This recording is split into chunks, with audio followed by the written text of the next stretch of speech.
Venezuela کے صدر Maduro کے مقدمے کی سماعت 92 سالہ جج کیوں کر رہا ہے؟ کیا یوکرین اور روس کی جنگ ایک نیا موڑ اختیار کرنے جا رہی ہے؟ کیونکہ فرانس اور برطانیہ یوکرین میں اپنے فوجی تعینات اور اپنا اڈا قائم کرنے جا رہے ہیں۔ 5G internet mobile service Pakistan میں لانچ کی جا رہی ہے۔ کیوں اور کیسے؟ کیا اس کا فائدہ عام آدمی کو بھی ہوگا؟ اور آخر میں ہم دیکھیں گے کہ اڈیالہ جیل میں عمران خان کی بشرا بی بی کے ساتھ ملاقات ہوئی ہے، اس پر بات کریں گے۔ ناظرین، بیشتر اس کے کہ ہم اپنے موضوع کی طرف بڑھیں، آپ سے گزارش ہے کہ چینل کو سبسکرائب کریں، ویڈیو کو لائک اور شیئر کریں اور کمنٹ سیکشن میں اپنے خیالات کا اظہار کریں۔ وینزویلا کے صدر مادورو کے مقدمے کی سماعت، جسے ایک فوجی آپریشن میں حراست میں لے کر اٹھا کر اس کی بیگم کے سمیت نیو یارک لایا گیا اور نیو یارک کی ایک عدالت میں پیش کیا گیا، اس عدالت کے جج کی عمر 92 سال ہے۔ 92 سال کا بندہ کیا جج بن سکتا ہے؟ کیا جج رہ سکتا ہے؟ وہاں جج ریٹائر کیوں نہیں ہوتے اور ججوں کی وہاں پہ تقرری کا طریقہ کار کیا ہے، اور پاکستان کے ساتھ اس کا تقابلی جائزہ کس طرح لیا جا سکتا ہے، یہ ہم دیکھتے ہیں۔ ابھی امریکہ میں فیڈرل ججز کی ریٹائرمنٹ کے لیے عمر کا تعین نہیں ہے، جج خود فیصلہ کرتا ہے کہ اسے کس وقت ریٹائر ہونا ہے۔ جج وہاں پہ ریٹائر نہیں ہوتے، وہاں پہ جج سینئر ہوتے ہیں، اور سینئر ہونے، سینئر لکھنے اور سینئر کہلوانے کا فیصلہ بھی جج خود کرتا ہے۔ اور وہاں پہ سینئر جج سے مراد وہ نہیں ہے جو پاکستان میں لیا جاتا ہے کہ فلاں بندہ بیٹھا بیٹھا ہی سینئر ہو گیا، کہ بس اس کے سال گزرے ہیں 2-4 اور وہ سینئر ہو گیا، باقی کچھ نہیں دیکھا جاتا۔ وہاں پہ جج خود فیصلہ کرتا ہے کہ وہ اب سینئر ہو گیا ہے، اور جج کے سینئر ہونے کا مطلب یہ ہے کہ وہ اپنے مقدمات کی تعداد کم کر دیتا ہے اور تھوڑی تعداد میں بڑے مقدمات لیتا ہے، اور وہ اس وقت تک اپنے عہدے پہ کام کرتا ہے جب تک وہ سمجھتا ہے کہ وہ جسمانی اور ذہنی طور پر اس پوزیشن میں ہے، اس صحت میں ہے کہ وہ اچھے فیصلے کر سکے، قانون کے مطابق فیصلے کر سکے۔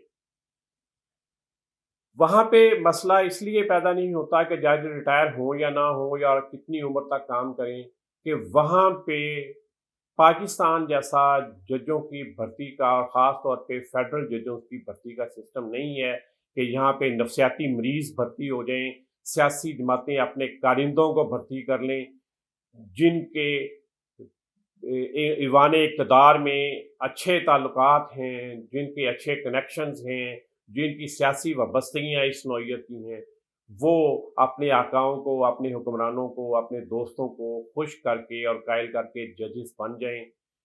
وہاں کے ماحول میں تو شاید کبھی کوئی افتخار چودھری اور ثاقب نثار اور فائز عیسیٰ جیسا بندہ جج نہیں بن سکتا۔ وہاں پہ ججوں کی بھرتی کے لیے جب کوئی سیٹ خالی ہوتی ہے فیڈرل جج کی، تو امریکی صدر اس کی نامزدگی کرتا ہے، اور وہ اس معاملے میں آزاد ہے کہ وہ سینیٹرز کے ساتھ یا کسی اور کے ساتھ مشاورت کرے۔ اس کی نامزدگی کے بعد یہ معاملہ سینٹ کی کمیٹی میں آتا ہے، جہاں پہ اس کو باقاعدہ ڈسکس کیا جاتا ہے، اس کا پورا ماضی کھنگالا جاتا ہے، لوگ اس نامزدگی پر اپنے اعتراضات جمع کرواتے ہیں، لوگ اور بتاتے ہیں اور دیکھتے ہیں کہ کس طرح سے یہ جج اس پوزیشن میں ہے، اس کا ماضی اس طرح کا ہے کہ یہ جج بن سکتا ہے یا نہیں بن سکتا۔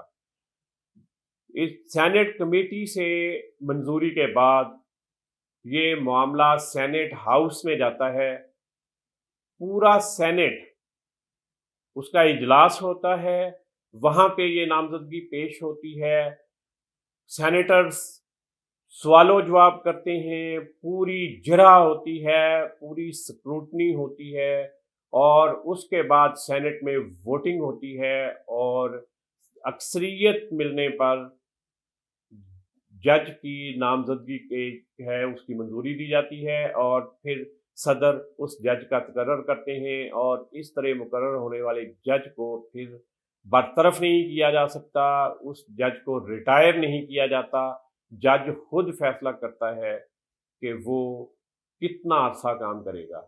اور برطرفی یا جج کو ہٹانے کے لیے ایک انتہائی پیچیدہ مشکل طریقہ کار ہے، ہماری طرح نہیں کہ 2 جج یا 3 جج بیٹھے اور انہوں نے کہا کہ اس جج کی ڈگری جعلی ہے اور اس کو اٹھا کے باہر مارے، جبکہ وہی کیس ایک دوسری ہائی کورٹ میں بھی زیر سماعت ہو، جس ہائی کورٹ کے ایک چیف جسٹس نے نامزدگی کی سفارش کی، اس سے اگلا چیف جسٹس آتا ہے تو وہ کہتا ہے کہ جی یہ جج بننے کے اہل ہی نہیں تھا، اس کو نکال دیں۔ وہاں پہ اس طرح نہیں ہوتا، وہاں پہ انصاف اسی لیے قائم ہے کہ وہاں پہ بھرتی کا طریقہ کار انتہائی شفاف اور انتہائی مشکل ہے، اور وہاں پہ اس طرح کے کسی سیاسی وابستگی والے بندے کا، کسی ذہنی مریض کا، کسی نفسیاتی مریض کا، کسی کارٹل کے نمائندے کا جج بن جانا ناممکن ہے۔ جی ناظرین، دوسری خبر کی طرف ہم بڑھتے ہیں۔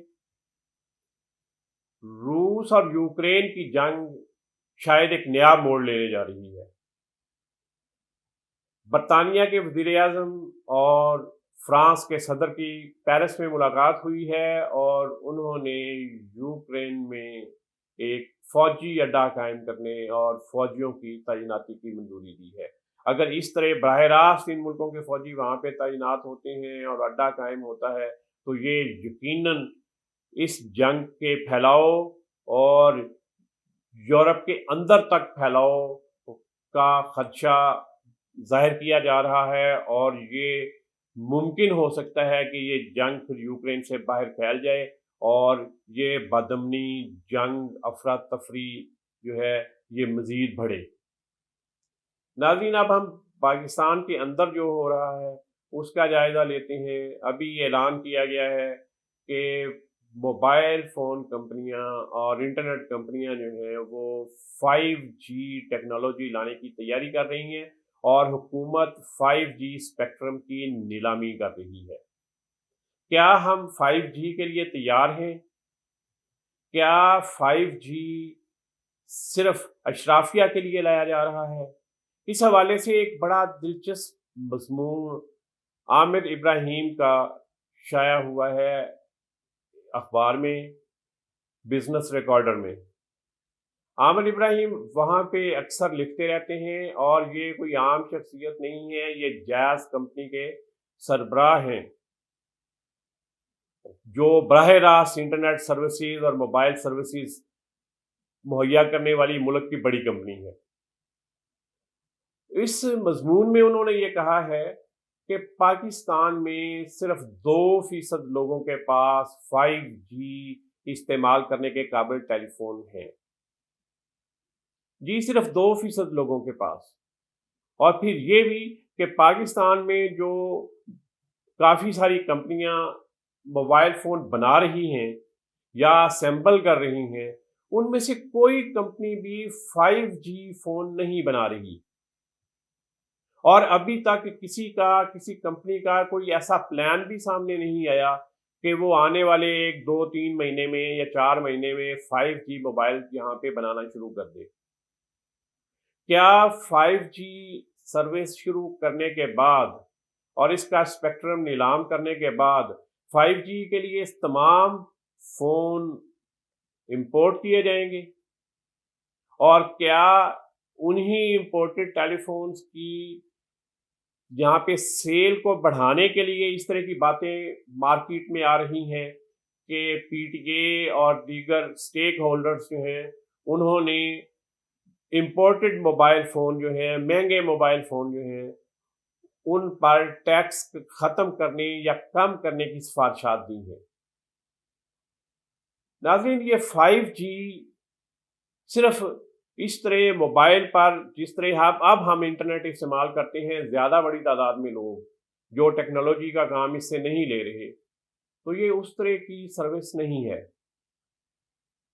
اس 5G کو پاکستان کے اندر ڈیجیٹل تعلیم کے لیے استعمال کیا جا سکتا ہے اور ڈیجیٹل ایجوکیشن کے لیے استعمال کیا جانا چاہیے۔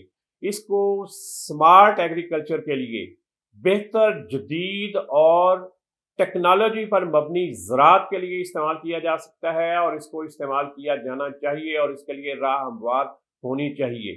اس کے لیے ضروری ہے کہ آپ وہ ماحول بھی مہیا کریں جس میں یہ ساری چیزیں ہو سکیں۔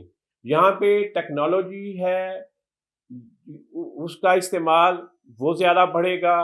ڈیجیٹل تعلیم کے لیے، سمارٹ زراعت کے لیے، یعنی جدید ٹیکنالوجی پر مبنی زراعت کے لیے استعمال کیا جائے گا۔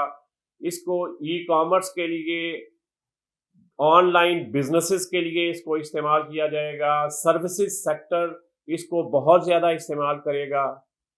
لیکن جب یہ فون پاکستان کے اندر بنتے ہی نہیں اور بنیں گے ہی نہیں، تو کیا امپورٹڈ موبائل ٹیلی فونز پہ یہ سارا کام ہوگا؟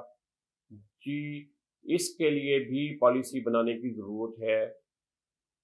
ٹیکسز کم کرنے کی ضرورت ہے، یا ٹیکسز کو ریشنلائز کرنے کی ضرورت ہے۔